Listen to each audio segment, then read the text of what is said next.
Hello, good morning. This is your BTG, that's your Biafran Tech Guy. Today we're gonna be talking about this washing machine model, and this very one today we're gonna be powering it up using 220 volts. So, in order to do that very well, the way it ought to be done, you need a multimeter. So push this guy a little bit out of the way. Then we're going to be getting our 220 volts from here. So first thing first is to turn on a multimeter into AC range. This is DC and this is AC. So after turning it on, we can decide to take reading from here to make sure that we're actually getting 220 volts from here, between 220 to 40 volts. For most of you in US, you're going to be getting a different volt, so it's going to be based on the configuration. So you want to look at this very badge right here, right, to be able to see the power. Now let's take a look at it. It's reaching 220 to 240 volts right there, and it's about 220 amps or something of that kind. So I'm not here to read to you all the crabs and every other thing which they read there. So what I'm here to do is to teach you how to make the connection here for different purpose which you want to use it for. So this is this can be commonly found in washing machines. So I scraped this off from one of my washing machines years ago, and I did know that in future I'm gonna be needing this when I'm preparing for free energy, a quest for free energy. Anyway, if you're new to my channel, kindly subscribe to my channel. If you've done that, sit back and relax and let's hit the road.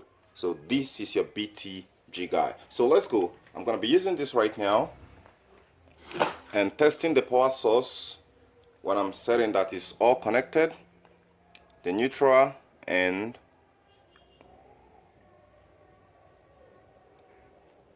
okay, it's not well connected, so let me read it again.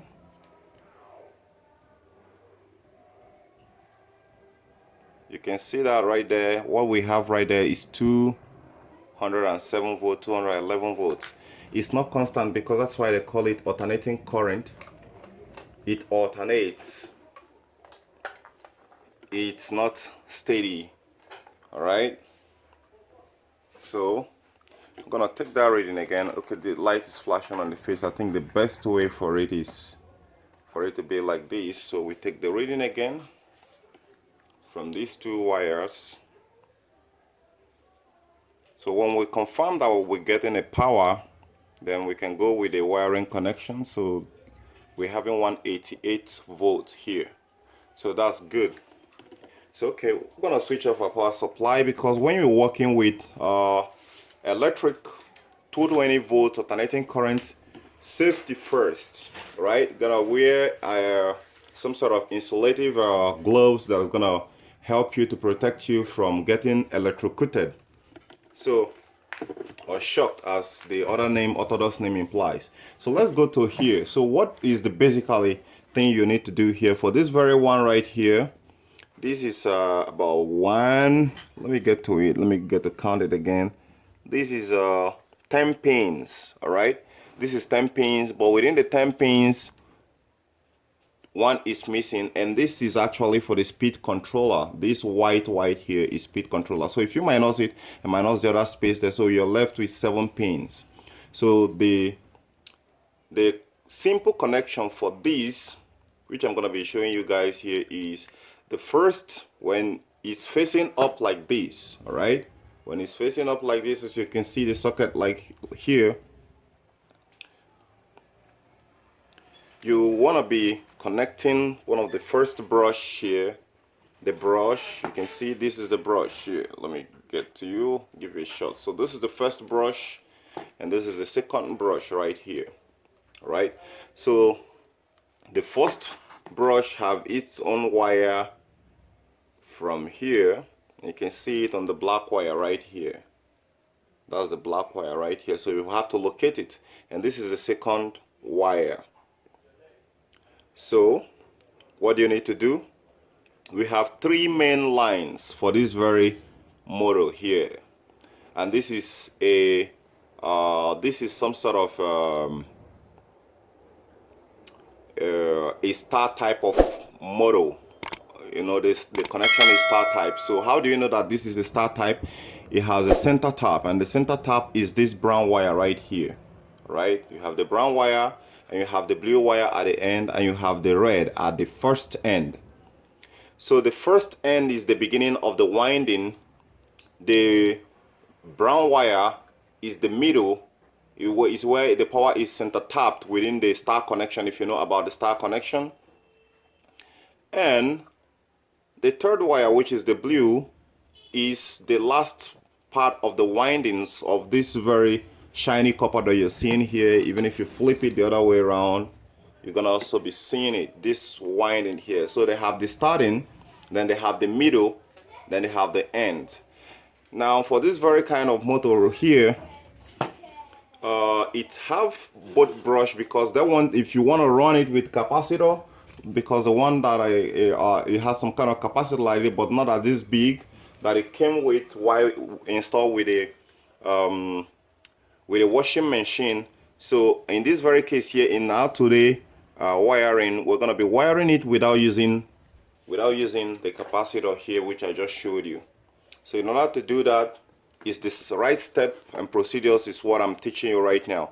So you have 3 wires, which actually started, the first one started, you know, let me make an illustration for you, maybe so you can understand, because this is a tech class, so you understand every bit of it and how these 3 wires are made. So let me get some for you.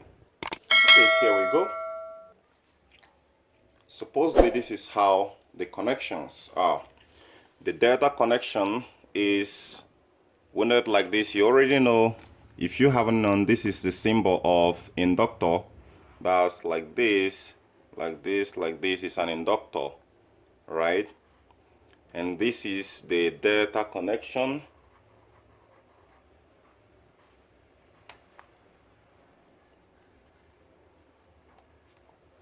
That is the delta connection. So you have 3 wires. So if this is a delta connection, then I think I am actually wrong by saying that this is actually a star connection, because this is actually a delta connection. For star connection types, we're gonna be having the first wire running like this, like this. We have another one like this. We have the third one running like this. All right, then we have a center tapped. All right, so basically this is actually for electric power grid for this very star here, star connection, but this data is used mostly in 3-phase models. So by default, by these on drawings, we can be able to tell that this model is actually a data connection. Now let me show you some other thing here, which I actually believe, aside this data connection here, there is some other wirings which we do most often times when we recoil a transformer. And those recoiling here, we use a copper wire like this. Now let me show you something here. Explaining the center tap here, the wirings and the center tap here, which we are discussing here. If you still don't see it very well, I think you can see it right here. And I can see the red, you can see the blue, and you can see the brown here. But regardless, if you forget about the arrangement here, focus on what I'm teaching you today. You have the first winding go like